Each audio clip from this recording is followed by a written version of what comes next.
হাতিটা দেখুন, হাতিদের বাচ্চাটা গোসল থেকে সত্যিই ভালো লাগে। পানি আল্লাহর দান। এই পানি সবার জন্য। এই পানিতে কত ধরনের জীবজন্তু বসবাস করে। এই পানির জন্য মানুষের হাহাকার। এই পানিতে পানি না খেলে, এই জন্য পানির অপর নাম জীবন। হাতিদের জগতে হাতিরাই সেরা। কারণ হাতিরা যদি তাদেরকে আল্লাহ সৃষ্টি করে এমন একটা নির্দিষ্ট জায়গায় বন জঙ্গলে রেখে দিয়েছেন যে হাতিরা সেখানেই থাকবে। তারা যদি এসে লোকালয়ে বসবাস করতে চায় তারা পারবে না, কারণ আল্লাহ তাদের সেই শক্তি ক্ষমতা দেয়নি।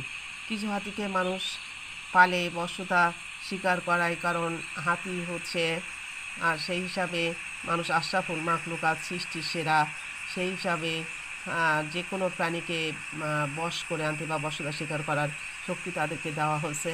এই জন্য অনেক মানুষ অনেক হিংস্র জন্তুকে পালতে পারে, তাদেরকে বশে আনতে পারে। হাতিদের হাতিদের কান দেখেছেন অনেক বড়, হাতিদের চোখ সেই তুলনায় অনেক ছোট। হাতিদের শক্তি আপনার সুরে। আর এই হাতিদের বডির কারণে তারা পিছনেও দেখে না। এদের পুরুষ হাতি চেনার উপরে উপায় হচ্ছে তাদের দাঁত।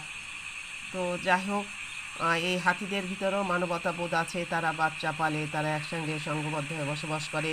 বিপদ বলে সবাই মিলে ছুটে আসে। দেখেন, বাচ্চাকে ভালোবাসে, বাচ্চা কাঁধে উঠছে। কারণ মা হিসাবে যত হিংস্রতাই হোক না কেন, যত শক্তি হোক না কেন, বাচ্চার দায়িত্ব পালন করতে হয় এবং এসে যায়। দেখেন, হাতির বাচ্চাটা মনে হয় এই পানিটা তার জন্য কথা। হাতির বাচ্চার পানি গোসল করাটা দেখে সত্যি অনেক ভালো লাগে এবং এরা আল্লাহর কাছে শুকরিয়া জানাচ্ছে এই পানির কারণে। দেখুন, শুকরিয়া জানাচ্ছে এইভাবে যেন তারা পানি পায়। এদের দুষ্টামিতে এরা পড়ে গেলে এদের চোখ দেখেন, এদের চোখই বলে দেয় যে এদের ডাক, যে আমরা ছোট বড় যাই করি না কেন আমরা সবাই দলবদ্ধ। এদের সুরটাই সবচেয়ে বেশি শক্তি।